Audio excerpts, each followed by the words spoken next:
Hey, listen up there, YouTube. Chip here with your Ergonomics Sportcycle Motovlog. What's up? Hey guys, look at this. What's this I'm riding? What's this beauty? Hey, it is a 2014 Triumph Bonneville. And yeah, that means my bike is in the shop again. Yep.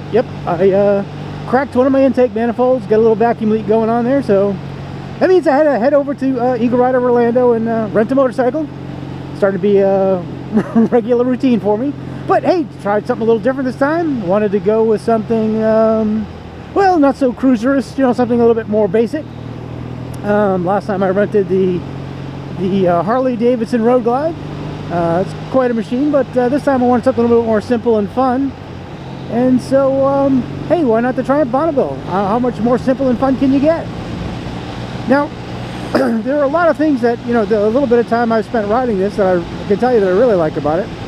Now, my first riding impression wasn't all that great because the day I took it home, the weather was, let's see, heavy driving rain, high winds, and hail. So, you know, not the best way to start off on a new ride, but it got me home safely. I felt, you know, pretty confident. I think the tires that are on it probably not the best for, you know, that kind of weather, but overall, you know, like they felt a little, I don't know, a little spongy, but you know, here now that the roads are dry, it feels they feel pretty good. One of the things I noticed about the bike is that it has a you know, the steering geometry is to the point where, you know, it rolls in pretty nicely, tips in easy. Again, with the wet roads, the tires didn't seem to offer the grip that I would have normally liked, but hey, how picky can you be? It's a rental bike, right? But the overall bike geometry, the steering, the brakes, you know, they all feel really well. You know, I didn't have any problems there. This bike, you know, it's a parallel twin, so you know, it's kind of got really good mid-range. In fact, it's where it's kind of the sweet spot is on this thing. You know, a lot of twins have, you know, either, you know, pretty brutal, you know, low-speed grunt. That's not what this bike has. Very few twins have, you know, really high RPM capabilities, but you know, there are some out there. But this one just has a really pleasant, long, mid-range torque curve. So what's nice about it is the way they got the gear space on this. This is just a really relaxed bike to ride. I mean, you can throw it into a corner like this, you know, and it does really well. But gear spacing and you know, torque curve is, I guess, geared for a more relaxing ride, less intense. I'm used to a bike with a little bit more weight on the front end, so the front end feels a little light, but again, it's, you know, it's a retro style bike, you know, it's not really like a race bike of any kind. I've heard that the later model, like this is a 2014, I've heard that the later models have you know, a throatier exhaust sound. It does have a nice sound, but it is pretty muffled. It's almost non-existent at speed. I'm winding it out right now, and I don't know if you can hear it at all. Like I said, the exhaust does a pretty good job at, you know, muffling the engine noise. One of the charms about this bike, I noticed, like when you're coming to a stoplight, there's a lot of mechanical engine sounds that you hear. You don't, a lot of them, you know, water-cooled bikes have, you know, it seems like it cuts down the noise, you know, the water jackets on the engine, you don't hear as much mechanical clatter. But you know, on an old bike like this, it's, well, you know, it's not an old bike, but on a bike that's designed to be like an old retro bike, you know, it has kind of a mechanical charm to it. So I think it just adds to the experience. I can tell you that of the bikes I've rented, this is probably the one that's most like me, that I would enjoy riding the most. I think a bike like this would be great for like a long ride down the beach, you know, along a beach access road or something like that. You know, it'd be a pleasant and fun ride. It's an agile bike. Like I said, it changes direction pretty easily. But hey, it's a great looking bike. I think that you know, overall it's a cool bike. I remember when I was in, you know, high school, you know, most of the, you know, kids would like the Honda 754. That was the most popular bike at the time I was in school. But the older guys, you know, the couple of guys, you know, from the college age, or, you know, they just got, you know, back from the service, you know, they would talk about the Triumphs and BMWs and, I mean, the Triumphs and the BSAs and the the Nortons, you know, that was kind of like the thing if you've, you know, spent some time overseas. They thought those were the kind of cool bikes. You know, so I always thought they were a cool bike, but I never really had a true desire to own one. But after riding this one, I could say, hey man, you know, it's not so bad. I could kind of go for something like this. Be a nice one to add to the stable. I don't know if I'd want it to be my primary bike. You know, I like something with a little bit more, I don't know, a little bit more racing edge to it. But this isn't bad at all. Some of the things I like about it, it's real simple and clean. You know, you get just a basic clock for the speedometer. You know, you got a digital odometer. Neutral light's pretty easy to read. You know, directional high beam. I mean, it's all just the basic stuff. Nothing fancy. It doesn't have, you know, it doesn't have any fancy electronics for braking or, you know, electronic suspension control or anything like that. But here, let's take a look at the bike. You know, really kind of basic. You know, flat seat. You know, parallel twin. Now, some of the cool things about the bike is, you know, it is designed to be a retro-looking bike. You know, you got the big, you know, tank badge on here, which is kind of cool. You get the two-tone paint split with the pinstripe. Now I don't know if you can see this from here, but the you know, paint on this is a metallic pearl, so that's kind of really cool looking. You got the Bonneville decal. Got the upswept exhaust with the, you know, it kind of looks like an Arrow exhaust, but you know, it's not quite, you know, quite as throaty. Kind of the cool thing about this, you know, in order to keep it looking like a real retro motorcycle, these aren't carburetors, although they went to great lengths to make them look like a carburetor. This is a fuel-injected motor. It's even got the little choke pull-out. Now, the choke isn't actually a choke, but it does offer high idle till the bike, you know, gets warmed up. Kind of a cool feature. Got the nice texture on the black, you know, engine casings. That's a pretty sufficient-looking oil cooler there. So I'm sure this thing will run, you know, run nice and cool. Now, they offer the Bonneville in a couple of different configurations. This is the basic Bonneville. They also offer what the T100 model. Now, the T100 has the chrome spoke wheels or spoke basket wheel. It also has the pea shooter style exhaust, the older style exhaust. I actually like this better, but if you're really into the retro thing, that's probably what the bike that you want to go with.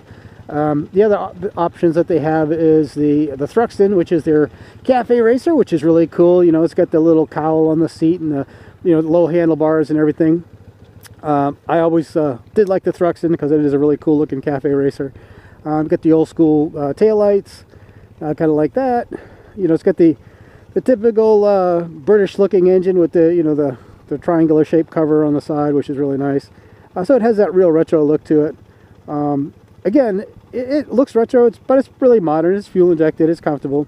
Also, I like the aluminum wheels for a couple of reasons. One, they look better. They're easier to clean, and of course, they're tubeless, so it makes it for really nice. You know, if you get a tire repair on the road, if you have to, it's a lot better. But as you can see, it's a really retro bike. It's really cool. Yeah, you'll rock on a tire, get rid of that.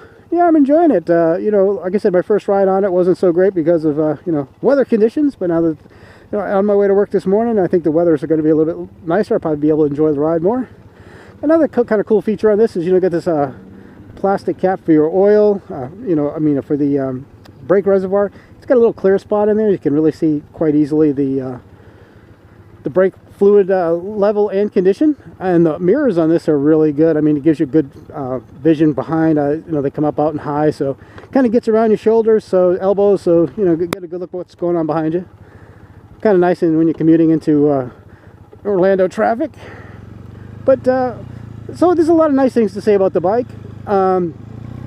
Any negatives I would have to say about it, I would say, are just, you know, preferences. You know, the seat I found after, you know, the long ride home, you know, by the time I got home, I was shifting back and forth a little bit trying to get comfortable, but it wasn't horrible. You know, I've been on a lot worse, I can promise you that.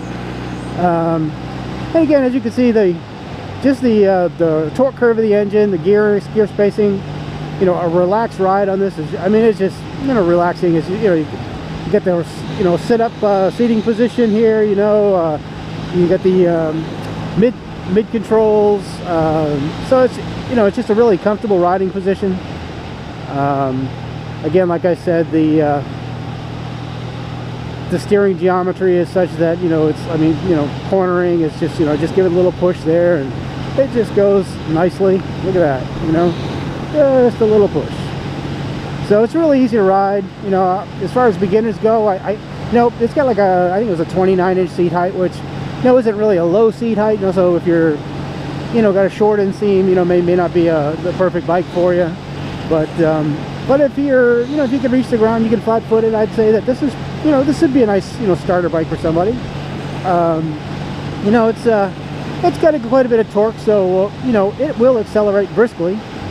But you know, as long as you're not really throttling it, you know, it's a very manageable bike.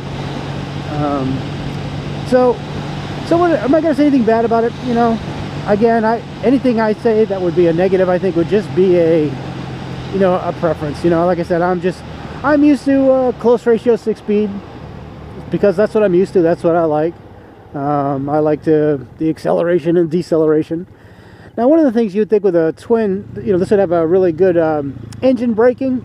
It's good, but it could be better, I think.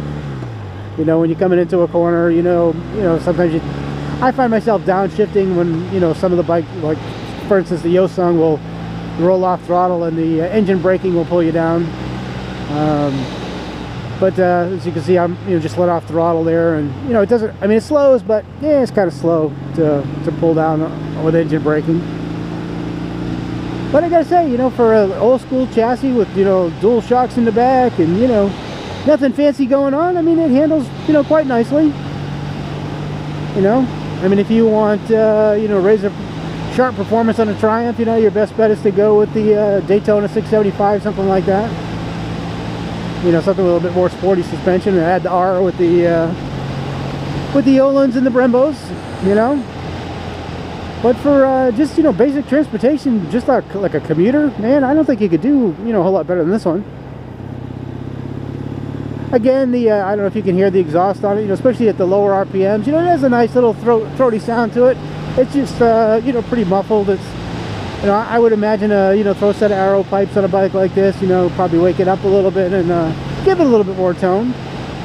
You know, often see the guys on, you know, YouTube with their Thruxtons, and they've added some modifications to the exhaust. They sound pretty good. But just on my way to work this morning, I just thought I'd do a quick review of the bike. You know, I have an opportunity to ride on something different and unique. I always like to, you know, to do a little review on it, you know, share my experience. That's one of the things I've enjoyed watching other motovloggers, especially like guys like Chase that do a lot of motorcycle reviews. You know, I get to see the review, but, you know, it's kind of cool when you talking or listening to somebody that, you know, this is their first time on the bike. They're, you know, kind of giving you their gut feel in the real world time, you know, as they're experiencing it, you know. And so it's and that's why, you know, when I'm riding the bike, you know, I'm trying to experience it and relate that experience. And so when I get the opportunity to ride something a little different, I like to talk about it. I can see, you know, I mean, I have the opportunity probably to, you know, in the future to, you know, rent a lot of different bikes. But I can see myself coming back to a bike like this, just for the fun of it. You know, like I said, so of the bikes I've rented so far, I'd say this bike most closely resembles the kind of bike I like to ride. The riding position is very reminiscent of my old CB 1100. It has a little bit lighter steer. Doesn't quite have the, you know, probably the braking power, although this has a good confident feel in the braking, you know. One of the things I didn't point out on the walk around is it does have adjustable clutch and brake lever. Kind of a nice feature on a kind of an old school bike. But as far as retro bikes go, I think it's really cool. Again, it's I think that if you're looking for something that would be a lot of fun with just a relaxed ride, it would be hard to beat a bike like this. But again, this is Chip from the Iconic Sports Cycle Motovlog. Talk to you real soon. Bye.